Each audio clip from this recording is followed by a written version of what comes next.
Okay, shalom everybody. I'm Chaim Heinemann, part of the Kollel. Sure, I'm familiar by most of you. Now, I actually wasn't sure what to talk about. On one hand, this is like a Chumash class, and I'm supposed to be focused on Parshas Tzav, and there's plenty what to say about this week's Torah portion. On the other hand, it's almost Pesach, and I was thinking to myself, one thing that I myself always struggle with or find to be a challenge is divrei Torah which are appropriate, divrei Torah which are fit to be shared at the Shabbos table or the Yontiv table. And the Seder doesn't necessarily get easier, right? It's many hours long. And even if you invite guests and you think that, we'll let them talk and we'll use them as a distraction, this year it's less of an option. And people are going to find themselves right off the bat a 3-day Yontif. So I thought I would share a machshava, a thought about Pesach. You might not get every raya, every proof, every nuance, but the general machshava, the general thought, hopefully, will be able to share with your families or wherever you end up. When you take a look at our haggadah, we just heard from Rabbi Alt, and he moved a beautiful tapestry throughout Magid, how we can answer various questions and kashas that are asked by the Rishonim and the Achronim. But there's something even more basic that stands out. And that's as follows. In the entire Haggadah, there's no mention of Moshe Rabbeinu. Now we understand Moshe Rabbeinu himself was a human being. He was what we call a ben basar Adam. He was a ben Adam. He was came from normal human parents. Okay, but he did play a central role. I think we'll all admit, right? He did lots of ishtadlus. He went on our behalf to Paro, and he brought about the plagues and led us out of Mitzrayim and split the sea. And we got acted as the middleman when we received the Torah, led us through the desert, so on and so forth. And you would think at the very least we should make reference, we should acknowledge that. Otherwise, it almost appears to be, as we would call kafui tov, someone who denies the good, right? There's some people that always find the good, then there's people that deny, he was doing it for himself. I'm sure there's ulterior motives. He's waiting to ask me back for the favor, down the road. But how do we read through the whole Haggadah, sit there for 6 hours or whatever it might be, and not make mention of Moshe Rabbeinu, who we all agree played a central role in Yetzias Mitzrayim? So that question is asked by many early commentators, Rishonim, many Achronim. I want to share with you the approach of Rav Matisyahu Solomon. He's the mashkiach of, called the headmaster in Beis Medrash Gavoa, which is perhaps the largest yeshiva in the world in Lakewood, New Jersey. He should have a refuah shlema himself. Let me walk you through his mahalach, his approach in dealing with this question, but we're going to have to go off on a few tangents. The Vilna Gaon, who lived maybe 250 years ago, pretty much addresses this question, and in 2-3 lines offers a very concise, direct answer, which we're going to expound upon and build upon for the next 15 minutes. The Vilna Gaon writes like this. I'll read it to you inside. We know the Rebbe Shalom took us out of Mitzrayim b'chavodo uva'atzmo, with his own honor and with his own might, by himself. Says the Vilna Gaon, and this is a quote: "V'agilu sheniskale shezer kvodo sheniskale lakol." God revealed himself to everybody. Hayadi Moshe Rabbeinu alav shalom was via or through Moshe. Lo natam mizeh kavod chas v'shalom, but we don't find Moshe Rabbeinu took any credit, God forbid, la'atzmo for himself. Rak adarab, on the contrary. He humbled, he lowered himself and showed everybody and constantly pointed out, revealed that whatever took place was because of Hashem. And that he's one of God's slaves or servants. And that's what the Torah means, and therefore, says the Vilna Gaon, throughout the whole retelling of the Exodus of Egypt, Lizkar Chas V'Shalom Moshe. Therefore, Moshe Rabbeinu is not mentioned. Ki Aslan no shatif shum davar lechvodo la'atzmo. We have no business partnering or even hinting that there's a dual, there's two different authorities. Anybody who says no, there were, maybe more than one power that came together and led us out of Mitzrayim, Nekem and Olam, that person deserves to be uprooted, deserves to be thrown out of this world. That's the Vilna Gaon, and that's the answer. Now, Rav Solomon himself takes the time in maybe 5-7 pages and expounds and builds on this Vilna Gaon. And let me share with you, at least the way I understood what he writes. We know there's a Mishnah in Avos, in the 6th parak, which lists for us the 48 things, the Memches Dvarim She'Torah Nikbas Behem, that one needs to master in order to really acquire Torah, right? And most of them are common sense. A lot of them are bin adam lachaveru. You have to be able to get along with others in studying with a partner and not sleeping too much and so on and so forth. The last one reads like this. Ha'omer David Shem Amro. If the person wants to acquire Torah, he has to be someone who says over whatever it is that he's sharing in the name of the person who originally came up with that thought, with that rayon, the source. And the Mishnah goes on to explain. And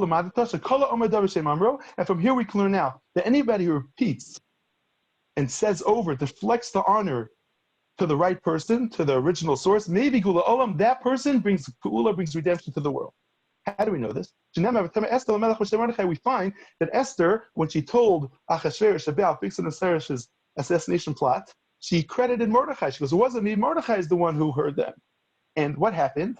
It got inscribed in the Royal Chronicles in the name of Mordechai. And that night when Achashverosh couldn't sleep, that famous insomnia, which resulted, that page in the book was open, and it resulted in Haman leading Mordechai through the streets of Shushan, and that was the beginning of the end for Haman. So from here we can learn out, that Amar Shem Amroi, which is what Esther did, she credited Mordechai, maybe Gula Olam, that person can bring the Gula, because that's what happened. The salvation came to Klal Yisrael, came to the Jewish people, because Esther was careful to deflect the honor to Mordechai. Now, there's two very basic questions over here. First of all, I hear why it's a nice midah, intellectual honesty, it's the right thing to do. But to say that's what brings the geula, if you tell me it's tshuva, it's repentance. If you tell me it's fasting. If you tell me it's doing chesed, kindness to someone else, I get it. But to say that this is everything, that's a little bit of an eye-opener, number one. Number two, people are forever saying things in the name of others. I'm saying over right now, a Dvar Torah in the name of Rabbi Solomon. Right? It's much easier to say this is mine. I had this, unbelievable thought that just popped in my head, brilliant. But I'm telling you, it's from Rabbi Solomon Shlita, and I don't know. We'll check in 5 minutes if the Gula came, hopefully. But it doesn't always work like that. And that being the case, what's going on? So 2 questions. What's so significant about this midah? Number 2 is that we don't really find or seem to find that it works. Comes along with Matzio and he quotes a Maharal. Excuse me. Maharal says as follows. We know that normally the world was made to run in a very natural way, right? As a matter of fact, the Maharal elsewhere says that the word olam comes from nelam. Nelam means hidden. And Hashem, God, so to speak, is hiding behind the scenes. And our job is to find him, right? We have bechira. We have free will. It can't be too obvious, right? If every time you did a mitzvah, you found $100 in your pocket. Every time you did a very, you got a slap across the face. So that wouldn't be bechira. That would be, cause and effect. So our job is to find God, right? And thank him, acknowledge, so on and so forth. Says the Maharal, often, or at times, when God decides he wants to perform miracles, for whatever reason. He wants to show the Jews how much he loves them. You know what type of person Hashem chooses for that type of miracle? Let me read it to you inside. Hashem Yisparach rates this. The Rebbe is very careful that after performing this miracle, which is an exception, it's not typical, right? It's out of the ordinary. He doesn't want anybody walking around saying, I'm the one who did it. So he makes it exceedingly clear that he's the one who pulled it off. It says, V'yedu Mitzrayim, Keni Hashem b'yitzias ha'meretz Mitzrayim. The Rebbeinu Shalom says very clearly in Mitzrayim that I'm going to take them out in order that Klal Yisrael and the world should see and know that I'm the one in charge. Okay. Ulefikach, says the Maral, if Esther wasn't that type of person who would give the honor to where the true source, to the one who deserves it, I did this. Jewish nation, you're lucky I was in the palace at that time because, okay, you can thank me later. You owe me one, right? But that's not what she did. She deflected the honor to Mordechai. Something we could take off in this Maral is that it's not so much an action that I said something to someone else, I bring the Gula. Says about Solomon, we see it's more a midah. It's a personality, it's a character trait. There's some are owning things and explaining why they get the credit. If not for them, who knows what would be, right? I'm not going to mention politicians, but we all understand. Then there's others who go out of their way to deflect honor and can figure out why, if not for you, I wouldn't be who I am, and I'm so appreciative, and I want to express my gratitude, so on and so forth. It says about Solomon, it's clear in this Maral, in what comes to explain the Mordechai and Esther, that it's a midah, it's someone who's constantly doing that, right? The Rebbeinu Shalom decides to bring a miracle, decides to perform a nace because he wants to show his children how much he loves them, how much he cares about them, that he's there, or whatever the chesed might be. He wants it to be clear that it's him. And he's going to make sure he chooses someone who is the type to deflect the honor to the Rebbeinu Shalom, because otherwise, it would defeat the purpose. So at this point, we answered the second question. It's not I did it once, so I expect the Gula to come. Rather, it's when the Rebbeinu Shalom decides to bring the Gula. Not that this action brings the Gula. The Rebbeinu Shalom is going to choose azas sort mensch, as they say in Yiddish, the type of person who can deflect the honor. He has the intellectual honesty, right? He's stable enough. You can explain it any way you want, that he will deflect the honor to the true source, in this case, the Rebbeinu Shalom, and this way Hashem will achieve what he's trying to accomplish. Comes along with Solomon, and he continues on, he says as follows.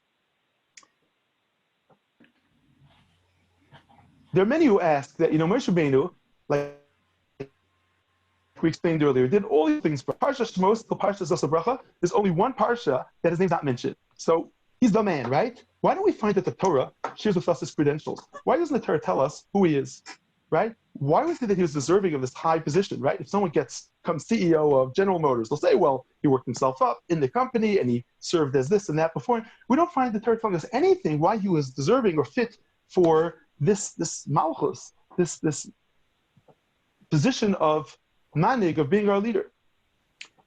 So there's different ways of dealing with this. Some first come along and say that, no, the Torah does tell us in the first 80 years a few little snippets of his life, and each one demonstrates how he thought about others, right? He went out the first day and he saw the Mitzri beating up a Jew, he got involved. He didn't say it's none of my business. He went out the second day, he saw two Jews, not just a non-Jew beating up a Jew, anti-Semitism, even two Jews, he got involved. Then he runs off to Midian, he sees the daughters getting bullied by the shepherds, so once again, he got involved. Over and over again, we find that was a midah that he excelled in. The Medrash tells us that he picked up the sheep that ran for water, and Hashem said, if this is how you take care of your flock, you carry them back, I want you to take care of my flock. That's one approach.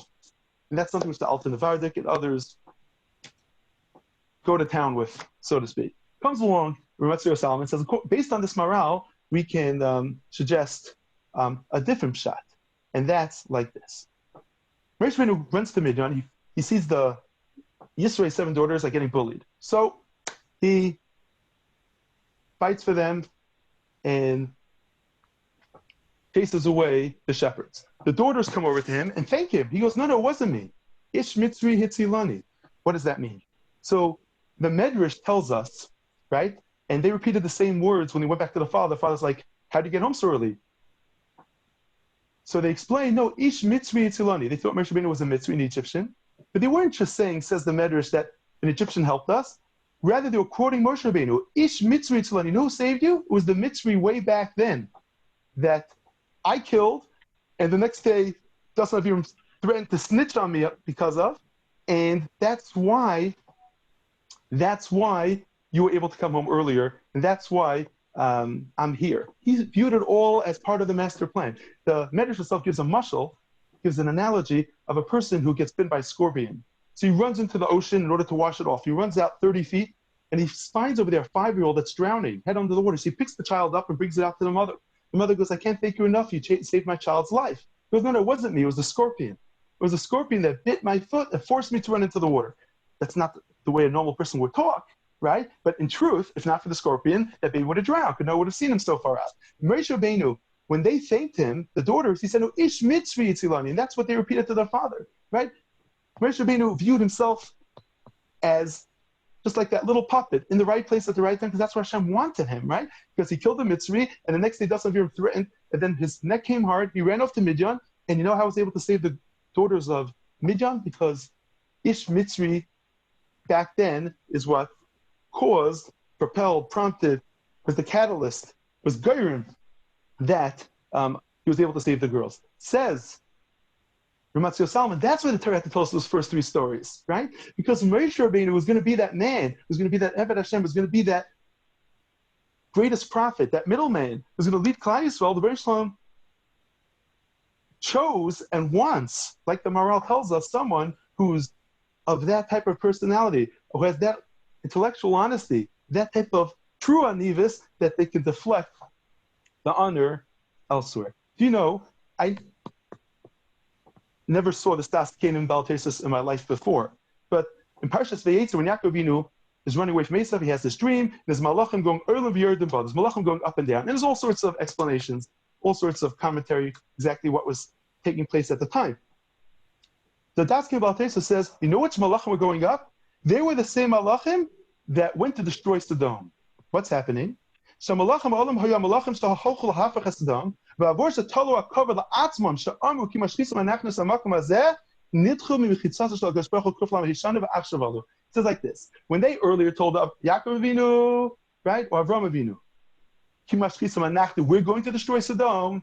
Right away, that was a turnoff. You're taking credit for yourself, the Rebbeinu Shalom says, and they therefore were Nidchu Mimichitzasa Shel HaKadosh Baruch Hu. They were pushed away out of the mechitza, out of the partition of HaKadosh Baruch Hu. No longer in close proximity for 135 years, and now they were going up. This is pretty unbelievable, considering the fact that the end of that pasuk was Ki Mashchisam Anachnu Samakom Hazeh Ki Gadol Tzakasam Espnei Hashem Ve'Shechinu Hashem L'Shosla. Even in that pasuk itself, they credit Hashem, but they said Anachnu, they're out. Very much in line with that which the Maharal tells us. The Rebbe Shalom chooses the type of person who's going to deflect the honor to himself. No, when it comes to the Mei Meriva, that Moshe Rabbeinu hit the rock, and he, because of that, was punished and wasn't able to come into Eretz Yisrael. And it's probably 10, 15 different ways, if not more, how to understand exactly what the sin was. Rashi says that he didn't speak to the rock, he hit the rock, so on and so forth. And the Ramban, Nachmanides, brings Rashi, is not happy with it. He brings the Ramban, not happy with it. Says the Ramban, Vakor ben Adram, you want to know what I think is the emistik of Pshat? Who toiv litchos hashayel, heim divrei Rabbeinu Chananel. Rabbeinu Chananel's explanation sits well with me. Shekosak yachitu,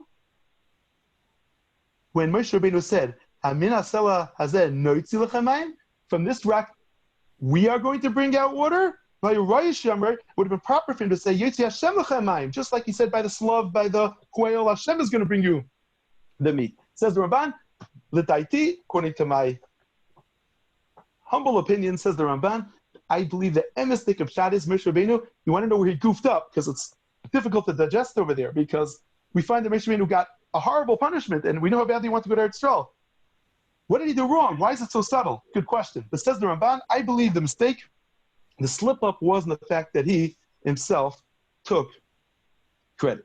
Now, all this fits very well with the Ramban that tells us that the whole Yetzias Mitzrayim was to prove, was to illustrate or demonstrate one thing. I apologize, I'm coughing. I have allergies, and nothing more than that, Baruch Hashem, to the best of my knowledge. It says the Ramban like this. How's your sense of smell? It's the pollen outside. I get this every spring. I'm on my medication. It takes a week till it kicks in. So I feel like I have to tell everybody. But if you're uncomfortable, you can take 6 feet, step backwards from your computer. So the Ramban tells us like this, that, throughout the generations, there are all types of deniers, all types of non-believers. First, they want to say there's no God. It's much easier, Big Bang, this happened, it developed on its own, the one cell. But then at some point, people realize that it's kind of silly because the world is so perfect. And you study nature, how the flower needs the bee and the bee needs the flower, and how unbelievable our eyes are. It's a little hard to accept that, just happened on its own. Imagine you walk into the forest and you see a cabin and you ask your friend, who built that cabin? He goes, well, I'll be honest with you. There was a storm and one tree fell over. Then another tree fell like this. And the next storm, another one like this, another one like this. And on top, you go, come on, that's silly. What's the chances of something like that happen? So people came on their own to the realization that it's difficult to say there's no creator. So the next step was to say, okay, God got old. Either he doesn't care, or he lost his ability, or like we're so petty, just like when you walk down the street, you don't really care about the ants that you're stepping on or killing because it's just not on our radar. So the Baruch Shalom God is not involved in our life. Comes along Hashem by Mitzrayim, and he showed that Yada Chazaka, he showed Hashkacha Pratis, he showed how he's intimately involved in our life. He's pulling the strings, pressing the buttons, orchestrating, maneuvering everything from above, and everything that takes place in our life, down to the smallest detail, is controlled by God. And if you work through the Makos, you'll see that over and over again. Look through Rashi, the Mefarshim, the Midrashim, how the Jew drinks the water, he gets water. The Mitzri drinks the water, he gets blood, so on and so forth. There's 4 kids sitting on the swings in the park. In walks the Arov, a lion and bear, and attacks the Mitzri, the little Egyptian kid, and leaves the Jewish child on. Over and over again. It was unbelievable Hashkacha Pratis. The Jews saw that Hashem is in charge, and there's no happenstance, there's no coincidence in this world. And that's what Baruch Shalom wanted to demonstrate. Right? Rabbi Salanta famously, I think we're running out of time, so let me just close up. Take your time, Rabbi Heinemann. By the way, that's really very much why Leil Seder is considered, it's Leil Amunah. It's a night of Amunah where if someone has family, or even for themselves, they share, they take apart everything that took place in Mitzrayim. If I could offer one more pshat in Chayv Adam Liras Asasmi Kuliyat Mitzrayim, a person has to imagine as if he went out of Mitzrayim, which is very difficult, if not Mitzrayim, if not impossible. Rav Chatzkel Levenstein himself used to put chairs on both sides of the room and walk through it as if to imagine like he's walking through, the Yam Suf. But on the simplest level, it's extremely difficult. So I saw a pshat from the Maral. Maral says like this: if you ask a Holocaust survivor, a year or two after he made it out of the camps, tell me your story. So he'll share with you every detail. It was 11:30 at night, and I snuck out, and I hid it under this tree for 2 days, and I was starving. Then I found an apple tree, so on and so forth. And if you ask them 50 years later, they'll remember the general idea, the general gist, but every detail, perhaps not. Perhaps not. So says the Maral, a person has to always imagine as if he went to Mitzrayim. Not that he physically went to Mitzrayim. He has to retell and go through every detail, every nuance of Yetzias Mitzrayim, all the Nisim, all the Hashkacha Pratis, as if he just went out of Mitzrayim, just like someone who just survived. It's still fresh in his mind. That's our job. And that's what we give over to our children, right? That's what we give over to our family members. That's what we tell ourselves, right? We remind ourselves that the Baruch Shalom is one in charge, and he demonstrated that in Mitzrayim. And obviously, it's not every person who asks for a miracle is going to get it, because don't forget that how we began with Bechira. But Hashem, at least at that point, decided that let me show that I'm still in charge, even though at that time the philosophy, the world felt that, okay, maybe there's a God, but he's out of touch. Taking that all into consideration, right? And the Maral, who's explaining the Vilna Gaon, that the Baruch Shalom chooses someone when it's time to perform a miracle. What type of someone? What type of person? It's the type of person that's someone who's constantly deflecting, giving honor to other people. Again, it's not he did it once, that itself brings the gula, but when the Baruch Shalom needs someone, that's the type of person he chooses, otherwise that defeats the whole purpose. And we find Moshe Rabbeinu excelled in that, right? He excelled by Ish Mitzri Tzilani. He gave credit to the Mitzri. And that was the last thing on the Mitzri's mind, right? He wasn't trying to help anybody, for sure. And we find that was the sin, according to the Ramban, by the Memoriva. We find that the Malachim that destroyed Sodom and those were malachim that went up, and they were kicked out of the Mechitza of Hakadosh Baruch Hu because they were guilty in this one thing. So Enzo from Matzio Solomon, he says like this. He says, after hearing all this, are we still bothered why Moshe Rabbeinu's name is not mentioned in the haggadah? He says, Ein l'Moshe shvach gadol mizeh. There's no greater praise, there's no greater way for us to pay tribute and acknowledge Moshe Rabbeinu, but by respecting his wishes. Asher kol kach asa le'enei kol ha'amim. Right? Shehichnis l'doros raksa Hakadosh Baruch Hu b'chvod v'atzmei. Moshe Rabbeinu's essence was just pumping up and deflecting the honor to the Rebbeinu Shalom. Moshe Rabbeinu was a walking Omer Davar b'Shem Amrei. So our question was, are we not being Makir Tov? Are we being Kafri Tov by ignoring and not acknowledging Moshe Rabbeinu's role that he played? Answers Matzio Solomon. Now that we understand what type of person Rebbeinu Shalom chooses and how Moshe Rabbeinu lived this whole life, there's nothing more that Moshe Rabbeinu would want than for us to leave his name out of the haggadah, and that's what we did. Thank you, everybody, for listening. Thank you very much. Rabbi Heinemann.